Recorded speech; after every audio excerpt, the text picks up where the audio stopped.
20,000 years ago, the world didn't feel ancient. It felt unfinished. At the height of the Last Glacial Maximum, winter wasn't a season. It was the default, a cold rule written across continents. The sky carried a hard, pale light. Wind moved low over open steppe tundra. And somewhere in that wide emptiness, a small band of humans kept walking, not because they were fearless, but because stopping meant disappearing.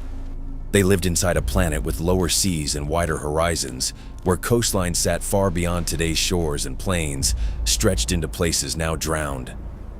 The Ice Age didn't just change temperatures, it rearranged the map, opening routes and closing them, turning valleys into corridors, and turning rivers into traps that only looked safe from a distance. If you want to understand how they survived, you have to start with the first law of the Ice Age. Everything was expensive.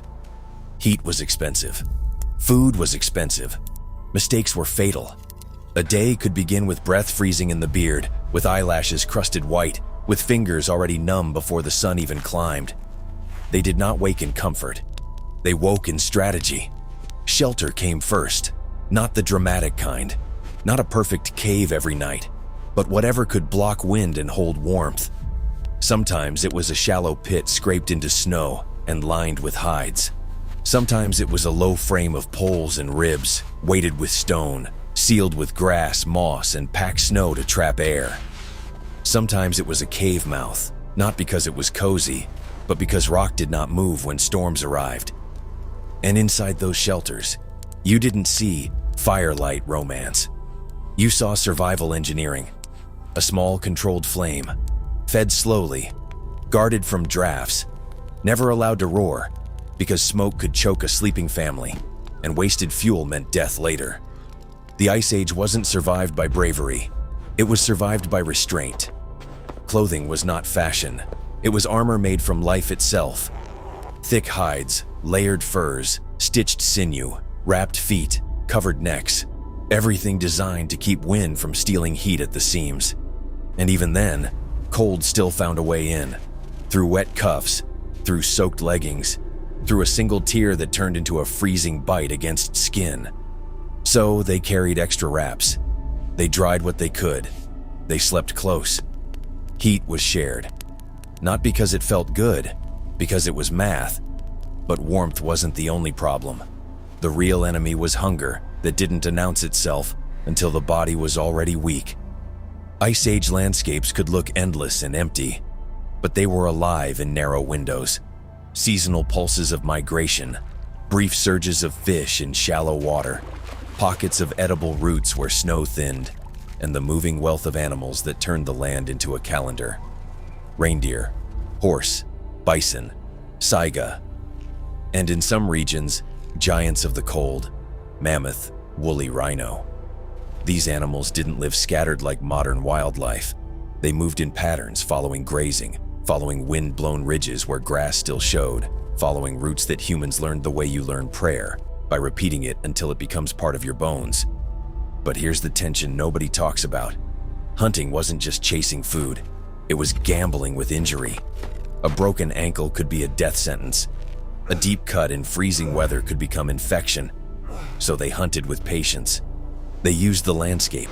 They favored ambush points, ravines, soft ground, icy edges where an animal could stumble. They didn't need constant victory. They needed enough. Because a single successful kill wasn't just meat. It was weeks of calories, fat for fuel, hide for shelter, sinew for sewing, bone for tools. Fat mattered most. Protein without fat could still starve you.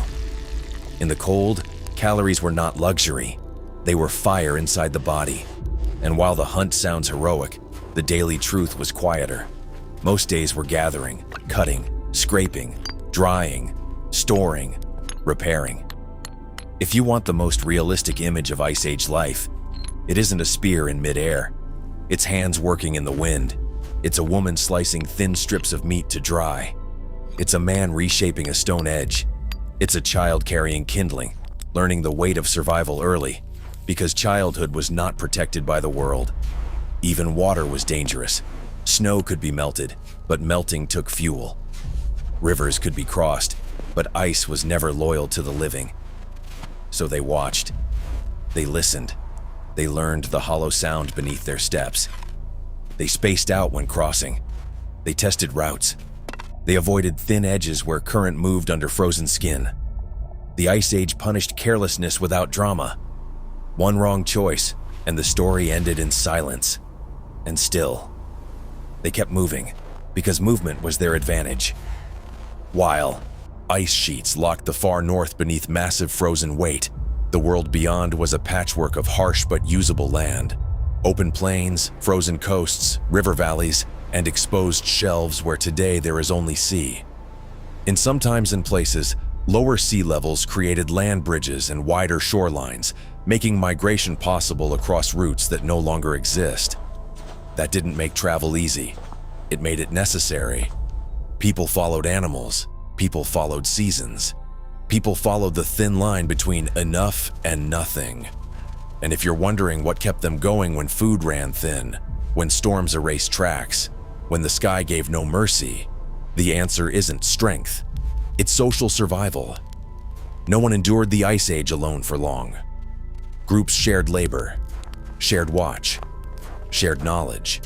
They remembered which valley held shelter from wind, which ridge stayed exposed and walkable, which plants could be dug when the thaw came, which signs meant a storm was building. Knowledge was inheritance, and so was fear. Because fear kept you alive if you listened to it. Yet the Ice Age also gave something rare: clarity. In a world stripped down to essentials, life became brutally simple: heat, food, shelter, each day earned on purpose. And that's why Ice Age survival stories still pull people in now.